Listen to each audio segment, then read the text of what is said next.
नाजरीन, हमारी धरती अजीब व गरीब मिस्ट्रीज से भरी हुई है। बरमूदा ट्रायंगल से लेकर अंडर वाटर रिवर तक इस धरती में कई ऐसी पुरअसरार जगहें मौजूद हैं जिनको सिर्फ समझने के लिए बड़े बड़े साइंटिस्ट भी सर जोड़कर बैठे हैं।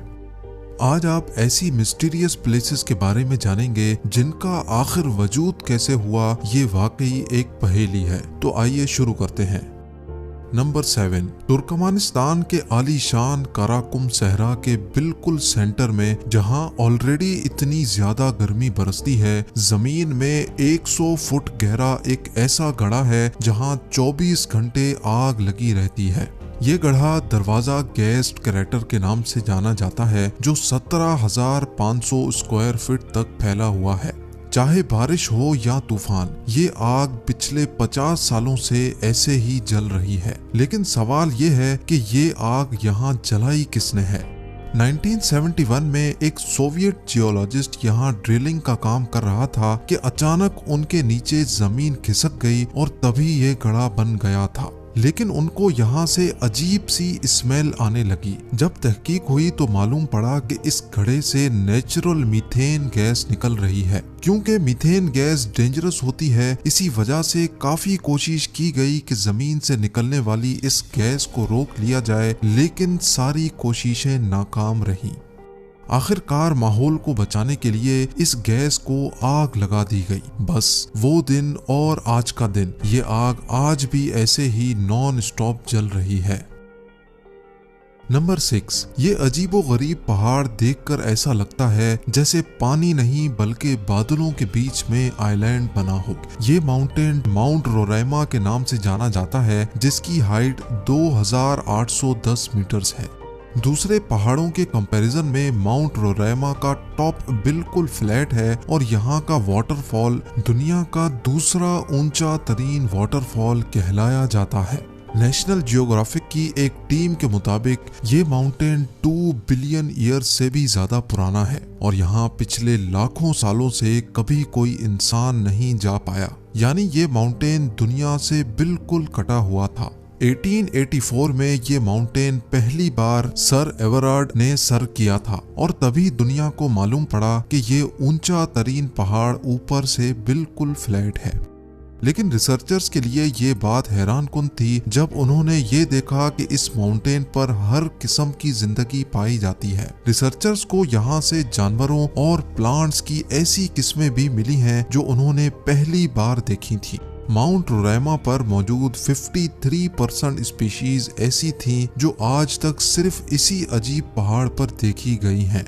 नंबर 5, नासा की सैटेलाइट ने इंडियन ओशन की एक ऐसी पिक्चर पब्लिश की जिसमें पानी के अंदर कुछ ऑब्जेक्ट्स देखे गए जो इंडिया और श्रीलंका को आपस में कनेक्ट कर रहे थे। लोकल्स का मानना है कि ये ब्रिज हिंदू गॉड रामा ने बनाया था और जो मैजिक ब्रिज के नाम से भी जाना जाता है। ये माना जाता है कि हिंदू गॉड रामा ने जिन पत्थरों से ये ब्रिज बनाया था वो पानी पर तैरने वाले पत्थर थे और ऐसे कई पत्थर आज भी इस एरिया में पाए जाते हैं। 48 किलोमीटर लंबे इस ब्रिज का काफी हिस्सा अभी पानी के अंदर जा चुका है। साइंसदानों ने जब तहकीक की तो मालूम पड़ा कि ब्रिज को बनाने में इस्तेमाल होने वाले पत्थर जिस चीज पर रखे गए हैं वो एक सैंड बार है।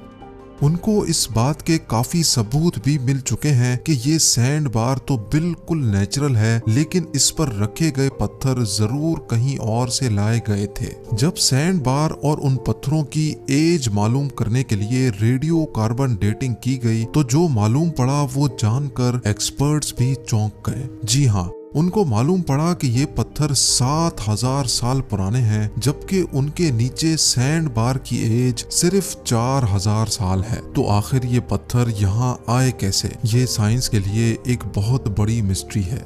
नंबर 4, कभी आपने किसी पहाड़ को हिलते या फिर उसको अपनी जगह बदलते हुए देखा है? क्या ऐसा मुमकिन हो सकता है?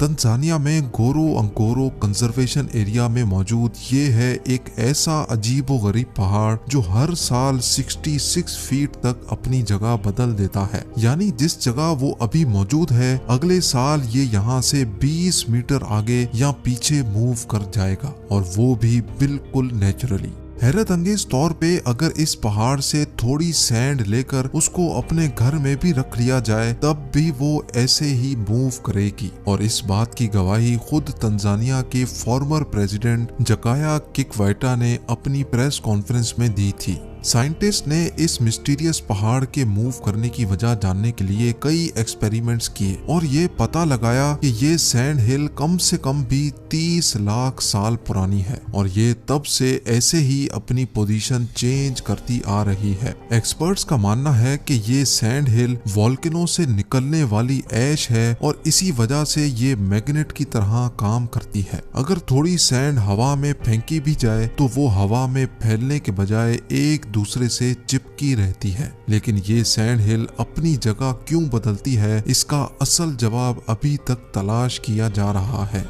नंबर 3, ये बात तो हम सब जानते ही हैं कि इस धरती पर 29% जमीन है और 71% पानी। वर्ल्ड मैप में अगर देखा जाए तो पूरी दुनिया के समंदर आपस में जुड़े हुए लगते हैं। ऐसा लगता है जैसे हमने सिर्फ इनको अलग अलग नाम दिए हैं, जबकि ये सारे आपस में जुड़े हुए हैं। लेकिन अटलांटिक ओशन और पैसिफिक ओशन के बीच से अगर गुजरा जाए तो समंदर के बीचों बीच एक हैरत अंगेज मंजर देखने को मिलता है। समंदर के इस मकाम पर कोई दीवार या बाउंड्री तो नहीं है, लेकिन फिर भी दोनों समंदर के पानी आपस में मिक्स नहीं होते। लेकिन आखिर क्यों? इन दोनों पानी में आखिर ऐसा क्या राज है कि ये समंदर की लहरों के बावजूद भी आपस में मिक्स नहीं होते? असल में ये दोनों समंदर के पानी अलग अलग जगह से बहते हैं और इसी वजह से इन दोनों समंदर के पानी की क्वालिटी भी अलग है और इनका सॉल्ट लेवल भी मुख्तलिफ है। आपने भी स्कूल में पढ़ा होगा कि जिस पानी में सॉल्ट ज्यादा होता है वो नॉर्मल पानी से ज्यादा हैवी होता है। ऐसा ही कुछ होता है इन दोनों समंदरों में भी। सॉल्ट के साथ साथ इनकी केमिकल कॉम्पोजिशन भी अलग है और यही रीजन है कि ये दोनों समंदर बिना किसी बाउंड्री के एक दूसरे में मिक्स नहीं होते। नंबर 2, इंडोनेशिया में एक आइलैंड है जो फ्लोरेस के नाम से जाना जाता है। इस आइलैंड के हरे भरे पहाड़ों में 3 अनोखी लेक्स मौजूद हैं।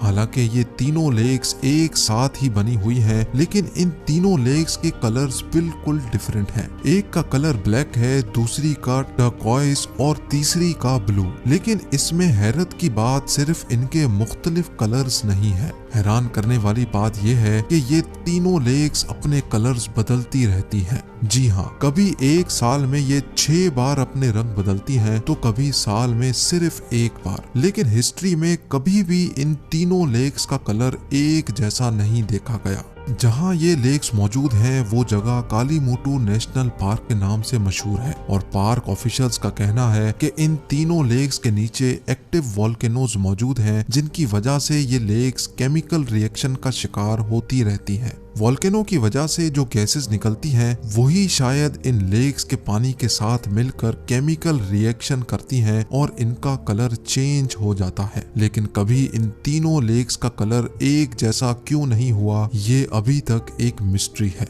नंबर 1, इंडिया की मणिपुर स्टेट में 287 स्क्वायर किलोमीटर बड़ी एक फ्रेश वाटर लेक है जो लोकटाक के नाम से जानी जाती है। दुनिया में सिर्फ एक ही फ्लोटिंग नेशनल पार्क है और वो इसी लोकटाक लेक में मौजूद है, जिसको हम काइबुल लामजाओ नेशनल पार्क कहते हैं।